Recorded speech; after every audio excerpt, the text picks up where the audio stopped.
দেখো আমি পুজো দিলাম, এইভাবে সিঁদুরটা লেগেছে আমি বুঝতেই পারিনি কতটা লেগে গেছে। আজকে বৃহস্পতিবার, পুজো হয়ে গেছে, কাজও হয়ে গেছে, বাবান স্কুলে চলে গেছে। তো শরীরটা আজকে একটু ভালো, তার জন্য আর করিনি, দেরি করিনি, তাড়াতাড়ি করে কাজ করে নিয়েছি। তো আজকে আবার যাব, ইঞ্জেকশান আছে, মানে ওই যে আশা দিদিরা দেয় না, ইঞ্জেকশান রয়েছে। বাবান স্কুলে চলে গেছে, আজকে উঠেছি 6:30, অনেকটা দেরি হয়ে গেছে। তারপর থাইরয়েডের ওষুধ খেয়েছি, এখন চা খাবো। বাইরে প্রচণ্ড রোদ, দাঁড়াও আমি উঠি। দেখো কি হয়ে গেছে, দেখেছো কপালটা?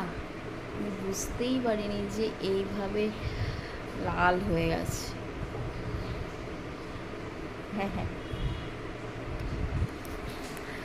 ওই এখনও ঘুমাচ্ছে, ও আজকে একটু দেরিতেই উঠছে ঘুম থেকে। আমি উঠলাম, ভাতটা করা ছিল, কালকে রাতে রুটি হয়নি, কালকে রাতে ভাত হয়েছিল, ভাতটা করাই ছিল, আর সেই ভাতটা বার করে রাখলাম। আর ডালটা গরম করলাম, ডালটা গরম করে বাবার ডাল দিয়ে ভাত খেয়ে গেল। আর পরোটা করলাম, আলু ভাজা করলাম, বাবা নিয়ে গেল। আর ওইটাই আর কি, ওভেনে নিয়ে চলে যাবে। বলেছিল আজকে তাড়াতাড়ি অফিস যাবে 9:30, কিন্তু 8:30 বাজে এখন অব্দি ঘুম থেকে ওঠেনি। আমি ডাকলাম, কোনো রেসপন্স করলো না। মোটামুটি সব কাজ কমপ্লিট। আর কাজের দিদিটা তো আসছে না, আমার কাছে 500 না 1000 টাকা চেয়েছিল। তো আমি বললাম যে আমার কাছে এখন নেই,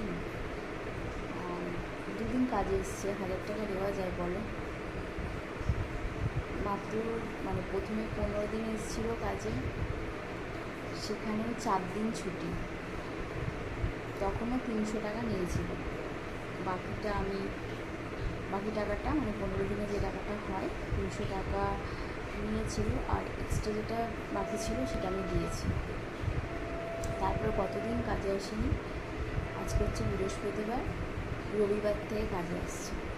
রবিবার দিন এসে আমাকে বললো আমাকে 100 টাকা দাও, আমি চিকেন কিনবো। দিলাম 100 টাকা। তারপর সোম মঙ্গল এসে আমাকে বলছে 1000 টাকা দাও।